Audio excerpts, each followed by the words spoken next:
আপনারা খালি আমরা দোয়া করিয়া যাইবা সংস্কৃতি অঙ্গনে বালা ভাইয়া অনেক কষ্ট করছি বাড়ি থেকে বিতাড়িত হয়েছি।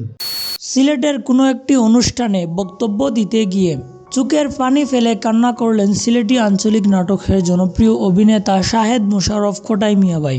হ্যালো বন্ধুরা, কেমন আছেন সবাই? আশা করতেছি আপনারা সকলেই খুব বেশি ভালো আছেন। তো আমি আশা করছি আজকের এই ভিডিওটা খোটাই মিয়ার যত বক্তরা রয়েছেন ওনারাই দেখতেছেন। তো আপনাদেরকে একটা কথা আমি বলতে চাই, আপনাদের ভালোবাসার মানুষ প্রিয়জন খোটাই মিয়া কেন চোখের পানি ফেলে কান্না করতেছেন জানেন? হয়তো জানেন না। তিনি বক্তব্যে বলতেছিলেন শুধুমাত্র নাটক এবং সংস্কৃতি চর্চা করতে গিয়ে তিনি জীবনে অনেক কষ্ট করেছেন, আর এই কথাটি বলতেই তিনি কান্নায় ভেঙে পড়লেন।